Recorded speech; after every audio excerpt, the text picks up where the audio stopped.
Well, that was a bit of a sweaty workout here. I bought wait a second. Let me turn the light on here. There we go. I think that's a bit better. Anyways, I bought a stand with a light on it to hold my phone while I was filming. And I couldn't get the phone to stay flipped upright so that I could film. It just kept flipping down, which would be fine if I was showing you things on the ground, but I'm not going to do that today. Anyways, just a bit of a catch up. It's Tuesday, it's sunny in Brampton, and my mom is celebrating birthdays with the people she lives with at this complex. I might as well say it, Holland Christian Homes. Every other month they have a birthday party with a guest that plays and sings, and cake and flowers for the birthday people. And the flowers look kind of like this. This is my mom's flower from October. So we're keeping it going a little bit. I guess because I'm filming by the flowers, they're kind of easy to reach. So yeah, I was going to show you the cyclamen too. We had a cyclamen that was I thought it was dead. So I'm going to reach over. Whoa, that's a bit too much of me. There we go. I don't even know if I can edit that out. But here's the cyclamen, and it was really, really dead. But I had heard, I watched a video actually about taking care of cyclamen, and they go through a down spurt, but they actually really should be in all their glory in the winter months. So this one came back, and I'm so excited to see what it does over the years. So if you have a cyclamen or cyclamen that looks pretty terrible, don't throw it away. It's just taking a breather. And now it's growing back. I'll put that back. All right, so let's catch up. I dyed my hair blue. I used a different, I think it's called Splat, by the company name starts with an S, I can't remember. I usually buy the Colorista brand, but this one was cheaper, and I thought I would give it a try. I'm not thrilled with it. My hands are really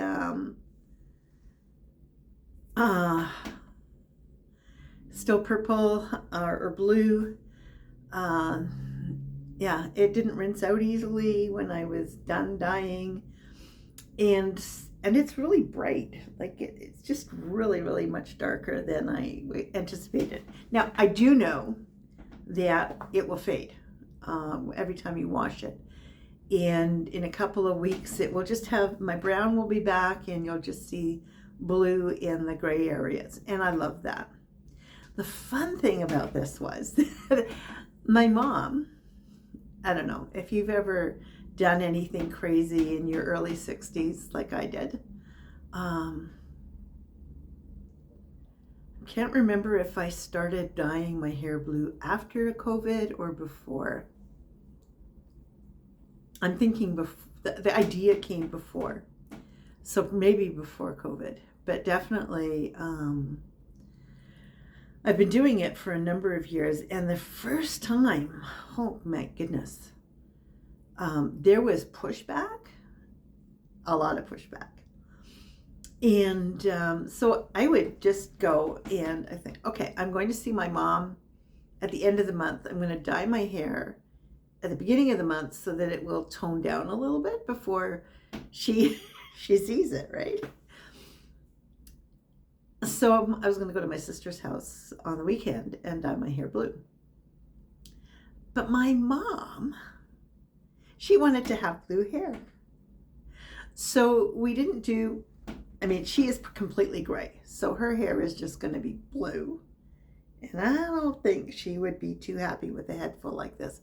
But what we did was we just touched a bit of her hair, like I just touched it, grabbed it, and put some dye on it, like that, and like that. My mom has really short hair, and like that, and like that.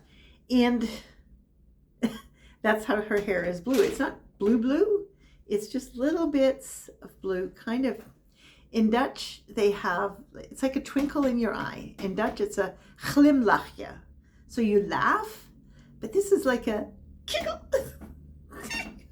kind of thing where you just, you know it's there, and you, that kind of thing. That's what it is. And so when I see it, I go, oh, my mom's got blue hair. I had it with my earrings. I have little sheep earrings. And she had, her earring is broken, but she can wear one earring. And every time I saw her ear with a sheep in it, it just made me smile. And it made her smile every time she saw my ear with an earring, a sheep. So we are learning to laugh together, which is something that I'm really grateful for. I am one of, my mom is 87, and she had a mini stroke. And so that kind of affected some of her thinking. And we decided as a family that we would kind of be here. And so we take it in turn to spend time with my mom so that there's somebody here, not 24/7, but definitely in the evenings and overnight, there's somebody that will be there. Make sure she's taking her medicines, getting to places, taking her to appointments and things like that. I really thought that it was going to be hard. And the first couple of times it was hard. I'm here usually 10 days, and then my brothers come for 2 and 2 days. They have different responsibilities. They're at different stages in their life. And so I get to do this. I'll talk a bit more about that in another video. But if you've had problems like growing up, I'm the oldest of 6, and I had real issues with my mom growing up. I was her first kid. And so, yeah, we have things to work on. And the fact that we're getting a chance to do it, yes, I love it. And I'm grateful for it. I decided that at the end of the month, I was going to have kind of a catch-up thing and say, okay, this is how I'm doing. And at different times, I'll do different catch-ups. But today I thought I would just, maybe talk about what I've been working on and what it's taught me. So the first thing I want to show you is a shawl that I knit. It's by Linda, and I can't remember her last name, but her YouTube channel is Wool Hobby, WOLHOBBY. You can find her on Ravelry and Facebook, and she has designed this shawl called Zonnig, ZONNIG, and it's a half pie shawl. And I couldn't quite get it to block in a straight line. It's got a definite curve to it. But it was new to me because it had beadwork. I think you can see that. And I called mine Sunshine and Shadow because it went from kind of a light green linen to remnants of sock yarn that I had in yellow. And then when I ran out of that yellow, I replaced it with a brown. You can see that there. And so that was been on my knitting needles for at least a year and a half, maybe even longer. And I decided that this year was going to be the year that I would finish old projects. And so there were a number of them that I had that I needed to finish. Some of them were old, really old, and some of them, like this ranunculus, were post-COVID. Sometimes we do life pre and post-COVID. So this is done, and I'm excited. I picked it up, and one of the things that I've learned from this is you just do a little bit every day, and then the job gets done. So I did a couple of rows, and I just kept working on it. And that's one of the things that gets you through tough things, is just doing a little bit at a time. doesn't matter what it is. I'm discovering. I also learned how to twine, and I did that a couple of years ago. During COVID, I learned how to use a table saw, and I learned how to use a drill, and so I made myself a loom to do twining on, and it's fairly big. So I'll show you the second project that I made. Ugh. And that's this bath mat.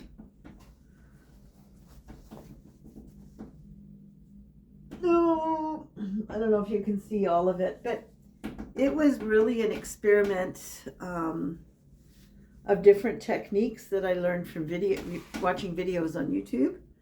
And I love it because the colors are really, it's not a bright bath mat, but I did a number of things. I did, what did I do here? I do a repeat on both sides. So with twining, you usually, not always, but most of the time, you weave from both ends and you meet in the middle, which is right here. So I did a couple of rows of setting it up so that you can make lines where I've got the green line and the light blue line. They're hard to see. And then I did some with a double. And then I did a different space where I left one blank. One thread out of the 3 is blank. That was something different. So I did some of that. And then I did some where I was trying to work on angles. This is my next thing. And then the dovetail joint. So I did that here. It looks kind of funny because I think I should have done this here, and I don't know. Anyways, or I should have flipped those. I didn't know, and so this is where I know now to plan my designs. And I've got a working model to say, don't do it that way. Anyways, in my new place, in my new space, this will probably go beside my bed or in my bathroom. I don't know, but it's done. In the meantime, because I've decided that I'm going to take rug twining a bit seriously as a design, something to design, something to create with, I bought myself a book from Amazon by Bobby Irwin called Twining Rag Rugs. And I'm not sure if it's still available on Amazon. I know that it was the last copy, and I was so glad that I got it. Oh, I was so glad when it came through, because yeah, I've been using Amazon gift cards to do my ordering on Amazon, and one of the things that it has projects that you can do, like samplers that you can make, and there's 5 of them. So the first one that I did was this, and this is the lines that you go, and you just do a kind of a different twist at the end so that you get the line up. Otherwise it alternates. The colors alternate and you get a kind of a zigzag pattern. I think you can see it best on this end where I'm using a really dark and a really light, and you can see that it's zigzagging. And here in the middle, I just used the same color for both sides of the twine. Like I said, this isn't going to be showing you how to do things, because I don't think my my skill set is ready for that. But I will take you on my journey of how that's coming. The second thing, and this way I can show you another loom that I made. I don't have the big one here. It's at my sister's. But this is kind of a square one. I think it's 1 foot by 1 foot. Peekaboo! And it's got finishing nails on the top. somewhere I lost my wire, and so I just used a knitting needle to be the holding spot on the edge. There's a woman in Brazil, and she has rug twining videos as well, and I noticed that she doesn't have this. So I think this is optional, but it does help with the pulling in the middle. That sometimes that can happen, even with these, because in my other rug there is a bit of a pull inside, and that can come from the tension, whether you're looser and then you go tighter. And I think I did that when I was in the middle of my rug. So that rug took a couple of weekends to finish. So it took a while. As you can see, we've got something different happening here. This is the diagonal line, and it's a bit tricky. I'm doing it on both sides, and I noticed that they're pointing in opposite directions. So I'm not sure what I'm going to do with that. Because I'm not sure how it would meet in the middle. But this is a tricky thing. This I'm having a lot of. I've had to pull it out a number of times because I switched my way of twining. Yarn Inspirations, I think is her name. She has a video on how to do this. In one, you're twining over, and the other you're twining under, and that's what gives you this pattern. But it's hard to keep track of. What I might do is, once these are balanced, is put a single line in here, and then I want to try to get it so that you've got a diamond happening, because this is just arrows pointing. But if you have this on this side and this on this side, you should end up with a diamond in the middle, right? And that's my challenge for this piece, is to figure out how to do that. As you can see, I've got an old sheet that I'm cutting up and using as my warp. I've got some blue, and I've got a whole sheet of this fabric that I'm using to twine with. I don't have a lot of blue. I have mostly this stuff. I've also, there's a really easy way to join it by cutting slits, and you'll see that on any twining video. But I really prefer, now that I've done it a couple of times, to sew it together. It doesn't take a lot of time, and I think it gives a smoother backside to the piece that you're making. So I'm sewing my edges together. I have one thread. I was using just pink, but I thought you can see it. If you look really, really close, right there, you can see where I sewed it up with the pink. And I'm leaving it in because it's a good reminder. These are practice pieces. These are the pieces that you learn on. And I'm going to have one needle with dark thread and one needle with light thread for depending on what warp I'm sewing together. Another reason that sewing is important is because when you're changing colors at the edge, you don't want to have a messy edge, and sewing makes that edge neat, when you just want a solid color. So that's project number 2, should be finished by the end of December. And I'll show it to you as a finished work, and maybe some other ones. There are 5 different samplers, 5 different ways to twine. One of the things that was really fascinating to me is in the beginning of the book, she talks about the history, and this is an indigenous craft. So here you can see twining that is done by the Coast Salish people of Vancouver Island and northern Washington State. And this is actually from Vancouver Island. And that was really, really, that was really cool for me to see. My daughter is Indigenous, and yeah, finding out that this is part of their skill set as well. Twining is something that's not European. I have to tell you that. We probably picked it up, but the people of the Maori people in New Zealand have a special type of twining that they do, and so do the Coast Salish.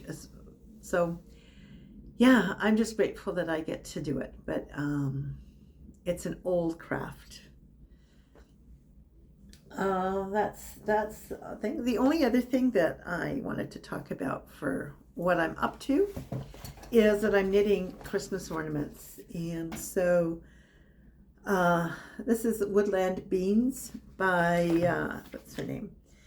Emma Mary Sked Designs. And you can find her on Etsy, Instagram, Facebook, Twitter, and Redbubble. Never heard of Redbubble. Check it out. And I bought the pattern book. I think it was $12 for 10 beans. So basically what you're doing is you're making a circle like this. This is my bear, and I'm almost at the stuffing stage before I decrease. And then you will do the stitching to make the eyes and the belly and add the details. So I have 5 of these that I want to make before solstice celebrations at my daughter with my grandchildren. So I'm a busy knitter for the next couple of weeks.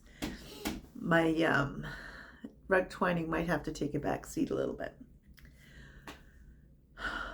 This has already been a long video, and all I've done is talk and tell you things. I hope it encourages you to try new things, because all of these things are the result of trying new things and learning how to use power tools. That was not something that I was encouraged to learn. I took shop in my last year of high school.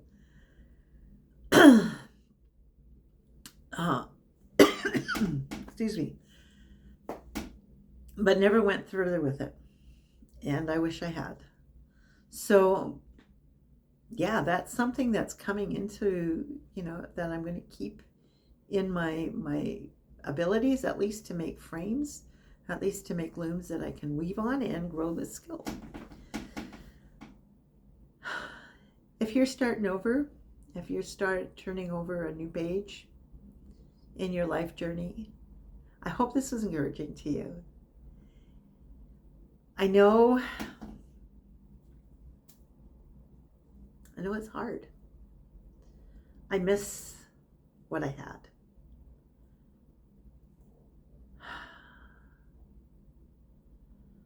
I wish that this was not the way it is. But while it is, I'm going to make the best of it. I'm going to learn as much as I can, because I need to. We all need to grow. Thanks for joining me on my journey. Have a great day. I don't have a subscribe button yet, but if you like this, please subscribe. Have a great day.